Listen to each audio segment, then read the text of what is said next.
Some Stetzko's up here. Show everybody what this is all about. Number one, I got one of the old ones. Actual Stetzko Lures book. Pretty cool stuff. Inside of it has the story of Tony.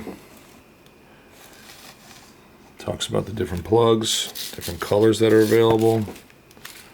I'm not sure if there's any more of these left. There might be one or two of these magazines. The Dart, I'll show you all these in a second. Okay, here's the different plugs, prices, $7.50. Oh my God, what I wouldn't pay now. All right, story about Mr. Wiggly's, how to use Mr. Wiggly, the needlefish, how to use a needlefish, tips on how to catch fish on the beach, and that's it. You notice on the back, 40 Uncle Israel's Road. Now this was official. Okay, remember that address is on there. So now, take a look at the different plugs. Number one, Stetzko Needlefish. My favorite plug in like the whole entire world. 90% of the casts I take are with these. So the thing about the Stetzko needle is this square cut front. You can see these front cuts, and this really gives it some unique movement in the water. Whether you're going slow or fast, it's always going to move a little bit. And something that I realized a long time ago is that the fronts are all slightly off. You'll see there's a little cant to that, and that gives the plug a slight torque. And I don't think this is actually on purpose. This was a mistake in the Philippine factory. There was a lot of quality control issues in the beginning, and frankly the paint doesn't hold up. But the plug design is great, and the buoyancy is perfect. Needles are supposed to fall like this, you know, from the back, and this one surely does. So that's the big Stetzko needle. Signed by his truly. Look at that chicken scratch. I might as well tell you I did it. Then of course you have the medium-sized Stetzko needle, which is 2 inches smaller. This was one of Tony's favorite colors, this olive. Devastating, especially on the sand. Beachy, beachy.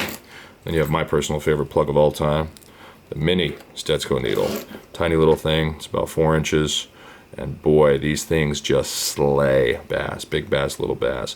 Pay close attention to the green, right? That's the paint that's worn off. This is a real battle plug. It'll never be thrown again.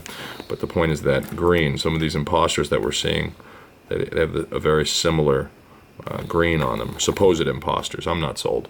So there's the needlefish, except for the unicorn, the Dart. The aluminum Dart. It's small. It's about the size of a wooden needle. It's a 1 ounce. The wooden needle is 1 ounce. This is, I don't know, probably 2 or 3. But this is really cool. It's solid aluminum. It's got just one hook on the back. I put a J hook on there. Great for albies and stuff. I got a couple of these, and the world will never see these again. So I'm not throwing it. I might throw it. I got a few. But as you can see, it's kind of Stetzko-esque. It's got the square cut. It's got the bulging red eyes, right? Just like these eyes. I think they're actually identical. Identical. Get it? Okay. Next up, famous Mr. Wiggly. Plug modeled after an eel, after Senior made plugs forever, Tony's father.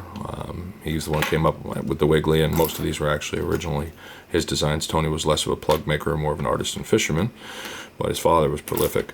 So the Wiggly comes in various sizes. There's small and large. Okay, you can see the difference. Actually, it looks a little different because the angle of the camera. Now look how little the small one looks. But anyway, this one's probably, I don't know, 10, 11 inches, something like that. I don't really use these much anymore. I was big into them for a while, but they're very demanding plugs. They're going to hit bottom a lot. You're going to lose that plastic pretty quick. That's not held on very well. But frankly, you don't even need it. Tony used to say that the front portion of these, just like this, are incredible freshwater plugs without the lip even. So these are all hand carved. You can't do that on a lathe. And it's one of the things that makes Stetzko's plugs so cool, because his needlefish are carved as well, because that square front, you can't do that with a machine. So very cool stuff. So small and big needles, right? And then we move on to a very special plug, one of very few. This is a prototype Wiggly, one of the first ones ever. The first batch that they sent back, Tony looked at them. He was not happy about a lot of things. I guess some of this, sorry it's so dark, some of this hardware was inadequate, according to Tony at least. And the paint finish didn't hold up, but frankly they didn't on the other ones. But it was really the buoyancy, I think, that makes this one weird. It just doesn't float right. The other ones are all some kind of special mahogany, and they're really good. This one also had a little bulge on the back, which ultimately his plugs didn't really have. But yeah, that's one of the first prototypes ever. And you can see it's pretty similar. But there are some definite changes. The eyes are the same, they're not red. I think the hardware on the final ones was better. This hardware's pretty weak on the Stetzkos. The through wire, they bend and twist, but I've never seen one break. They do bend and twist. So the prototype's really cool, very heavy plug, and not many have those. So that's very cool. Then we have the Stetzko popper that he hated. Thoroughly did not like this plug. They are very light. It's a lot lighter than it looks. It's about 5 inches. They don't have a good buoyancy. They don't throw water too well. He really didn't like them at all, and frankly, I don't either. But I got a couple. And then we have the mystery. These have shown up on eBay. Some guy out of Chatham is selling them. They're not in the book. Nowhere to be found. Mind you, I knew Tony pretty well for more than a few years, so I saw all of his plugs all the time that he would go to the shows with. You know, every one of you guys saw how well organized he was, but he had a big Tupperware full of plugs in no order, and never have I ever seen anything like this until after his passing. But I'm looking on eBay, and some other people are saying, hey Don, you knew Tony, what's up with these plugs? So they come in a package. I have one in the basement. They come in a package that looks like the other ones, but it's different. All these other plugs, they have verbiage on the back teaching you how to use them and how to catch fish, and it was written by Tony, and this book does too. You know, if you look in here, let's see here, using Mr. Wiggly. If I lose that vibrating feel, I speed up the retrieve. At times when fishing in current, I will allow the current to create the pull that allows the plug to swim. I love fishing at night. Most retrieves are slow, blah, blah, blah. So this is written by Tony.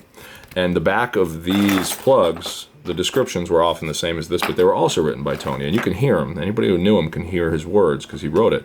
This says all kinds of weird things on the back of the package about currents, and carrying it, and rip tides, and just words that Tony didn't use in speech that was different than him. So that immediately makes you think they're fake. That I had never seen one before in his, in his collection, and he had never spoken about them. But he did talk about an imitator that had stolen some plugs. But the bottom line is the quality is really good on these things. I have to say the build quality of these, if they are in fact an imposter, is incredible. It's got the same cuts. The hardware is very similar. The rings on the front are very similar. If you take a look at the scales, okay, sorry, I'm a little close for this lens, you can see that pattern of scales. Now, if you take a look at any of the other ones, you can see they're virtually identical. I mean, this person, whoever would have copied these and gone to the trouble, it's also got a square front, very weird for a pencil popper. I've never seen that on any other plug. It's kind of a pencil popper, and it's got a spinner on the back. Tony would never do that. All the weeds and mung that this would collect. And he didn't fish in the daytime, which is when this stuff really works. This thing had hook guards on it, rubber hook guards that no other Stetzko plugs came with. So the fact of the matter is that the delivery of this is totally suspect. The package, the writing on the package, the rubber hook guards, the spinner on the back, but the build quality is virtually identical, and it's very high. If anything, it's higher than the other ones. So I'm guessing that maybe the factory burned down, and that's why the run ended. But why somebody would go through the trouble of copying these things and look at the eyes. The eyes are, well, I guess they're not actually as close as I thought, but they're pretty close. Why somebody would go through the trouble, I mean, look at the scales on that. That's incredibly similar. So anybody who's going to make an imposter lure, they would have to go to great lengths. But at the same time, I do not believe it's genuine Stetzko, because I knew him well and he never spoke about it, never had one. And the writing on the package was nothing like his, nor the rubber hooks or this thing in the back. So it really is a mystery, and I hope someday somebody could help me figure it out. That being said, I hope you enjoyed the video.